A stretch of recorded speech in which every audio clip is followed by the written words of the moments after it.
جو شبیر عثمانی نے کہا آج کا دیوبندی کیوں بھول گیا؟ اگر پیسوں کا چکر نہیں تو پھر کیا ہے؟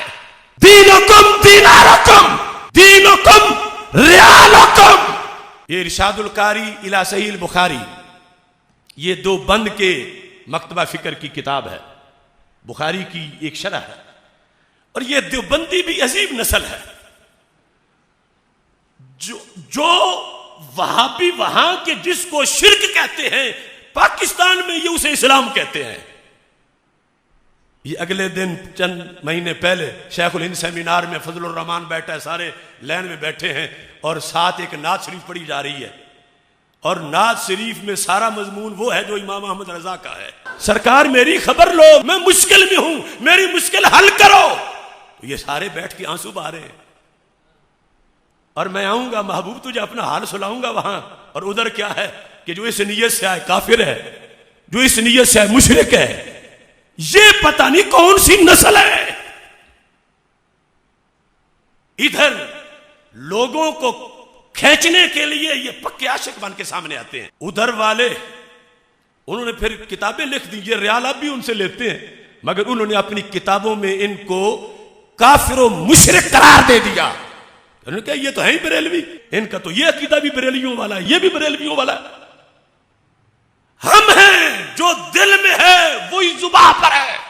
اب جس کو انہوں نے شرک کہا، ان کے بڑے تو جا کے مناظرے کے لیے پہنچے وہاں کہ یہ شرک نہیں، یہ شرک نہیں، یہ شرک نہیں، اور پچھلے آج ہاتھ باندھ کے پیچھے شرک شرک شرک کرتے جا رہے ہیں.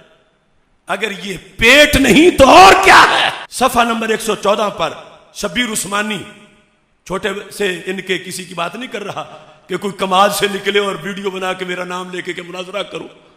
کمادوں سے نکلنے والے نہیں، کوئی اپنا ہے تو لاؤ. شبیر عثمانی فرماتے ہیں کہ ہم جمیعت العلماء کی طرف سے مکہ معظمہ گئے تو سلطان ابن سعود سے بات ہوئی. میں نے کہا آپ نے اہل طائف کو مباح الدم کیوں قرار دیا؟ شبیر عثمانی نے کہا ابن سعود کو مباح الدم کہ ان کو قتل کرنا جائز ہے، طائف والے مسلمانوں کو مباح الدم ہے، بیویاں ان کی چھین لو، یہ مشرک ہو گئے. ان کو تم نے مباح الدم کیوں قرار دیا؟ سن رہے ہو سنائے؟ یہ ان کے ایک محدث مفتی رشید احمد کی کتاب ارشاد القاری الی صحیح البخاری تحقیق شرک مضمون ہے، اس کے تحت اس نے لکھا کہ ہمارے شبیر عثمانی صاحب گئے مناظرہ کرنے اور عام بندے سے نہیں ملے کہ کسی منہ توے سے مل کے آ گئے ہوں، ابن سعود سے ملے. اور ابن سعود سے انہوں نے بات کی کہ تم نے اہل طائف جو مسلمانوں کی اولاد، صحابہ کی اولاد، سیدوں کی اولاد، ان کو تم نے مباح الدم کیوں قرار دیا؟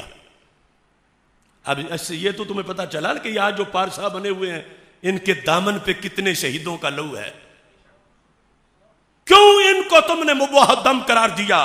تو انہوں نے جواب دیا کہ وہ قبروں کو ایسے سجدہ کرتے ہیں جیسے صنم کو کیا جاتا ہے، لہذا کافر اور مباح الدم ہیں.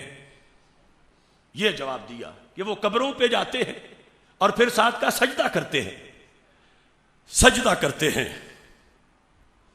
حالانکہ امام احمد رضا بریلوی نے زبدہ زکیہ کے اندر واضح لفظوں میں اتنے دلائل دیے کہ ہمارا مسلک اہل سنت کا قبروں کو سجدہ کرنے نہیں ہے. بہرحال اس نے یہ ان لوگوں کے لحاظ سے بات کی جو انہوں نے لکھی. تو شبیر عثمانی کہتا ہے میں نے کہا اب جو شبیر عثمانی نے کہا آج کا دیوبندی کیوں بھول گیا؟ اگر پیسوں کا چکر نہیں تو پھر کیا ہے؟ دینکم دینارکم دینکم ریالکم. دیکھو کیا کہا؟ میں نے کہا جب آپ کے ہاں ہر سجدہ عبادت ہے. ابن سعود کو یہ جواب دے رہا ہے شبیر عثمانی دیوبندی، اور اس کو لاجواب کر رہا ہے. میں نے کہا جب آپ کے ہاں ہر سجدہ عبادت ہے تو ہر ساجد عابد ہوگا. جب ہر سجدہ عبادت ہے، کیسا بھی کوئی کرے، وہ تعظیمی کر رہا ہو، تم نے کہنا عبادت ہی کر رہا ہے، یہ قبر کی عبادت کر رہا ہے. جب تمہارے ہاں، جب آپ کے ہاں ہر سجدہ عبادت ہے تو پھر ہر ساجد یعنی جو بھی کسی چیز کو سجدہ کر رہا ہے وہ کیا ہوگا؟ عابد ہوگا، اس کی عبادت کر رہا ہوگا.